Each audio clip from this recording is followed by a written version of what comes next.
அஸ்வினி, மகம், மூலம். இந்த நட்சத்திரத்தில் யார் ஒருத்தவங்க பிறந்திருக்காங்களோ, அஸ்வினி, மகம், மூலம், இந்த நட்சத்திரத்தில் அஸ்வினி 1ஆம் பாதமோ, அஸ்வினி 2ஆம் பாதமோ, அஸ்வினி 3ஆம் பாதம், அஸ்வினி இந்த அஸ்வினி நட்சத்திரத்தில் பிறந்தாலே ஒரு சில கர்மா பலனோட தான் அவங்களை இயக்குறாங்க.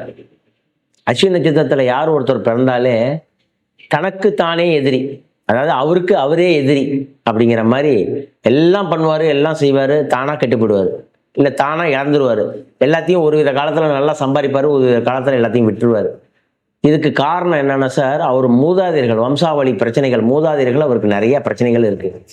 இந்த அஸ்வினி நட்சத்திரத்தில் ஒரு குழந்தை பிறக்குது அப்படின்னு சொன்னா அவருக்கு வந்து கழுத்து சம்மந்தப்பட்ட பிரச்சனை, தலை சம்மந்தப்பட்ட பிரச்சனை, சைனஸ் பிரச்சனை இதெல்லாம் இருக்கும் அவங்களுக்கு.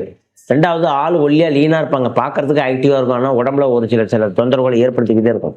இந்த அஸ்வினி நட்சத்திரத்தில் ஒரு குழந்தை பிறந்தாவே அந்த குழந்தை வந்து பல கர்மா வம்சாவளியில உள்ள பல பிரச்சனைகளை அவர் தாங்கி பிறக்கிறதுக்கு தான் அவர் பிறந்திருக்காருன்னு அர்த்தம்.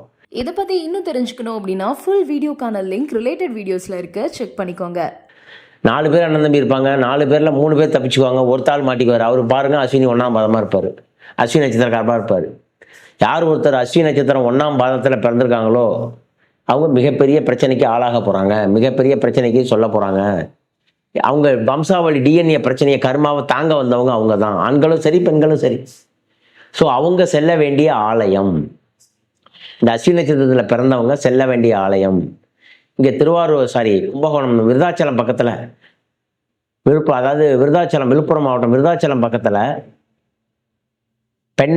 பெண்ணாடம்னு பேர், பெண்ணடம் பிரகல்ய காளீஸ்வரர். அந்த சுவாமி பேர் வந்து பிரகல்ய காளீஸ்வரர். அருமையான கோயில், அற்புதமான கோயில்.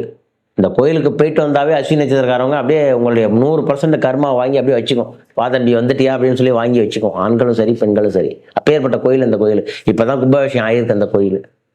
அந்த கோவில் வந்து பார்த்தீங்கன்னா யானை தந்தம், யானை எப்படி இருக்கோ, யானை ஒரு யானை உள்ள வரும், ஐராவதம் உள்ள வரும், அந்த அளவுக்கு இருக்கக்கூடிய கோயில் அந்த கோயில். இதெல்லாம் வந்து குருமகா சன்னிதானம் வந்து ஆதீனம் கண்ட்ரோலில் உள்ள கோயில். நல்லா சிறப்பாக பண்ணியிருக்காங்க. அந்த ஊரில் எல்லா ஊர்லேயும் நந்தி வந்து விலகி இருக்கிற, நந்தி விலகின கோயில் இருக்குது, நந்தி மரிச்ச கோயில் இருக்குது, நந்தி திரும்பி நின்ற ஊர் அந்த ஊர். எல்லா கோயிலையும் பார்த்தீங்கன்னா சிவபெருமான்கிட்ட நந்தி பார்க்கும், நந்தி வந்து சிவபெருமானை பார்த்துக்கிட்டு இருக்கோம். ஆனால் அந்த கோயிலில் போய் பாருங்க, சிவபெருமான் கிழக்கு மூலஸ்தானத்தில் இருக்கும், நந்தி திரும்பி நிற்கும்.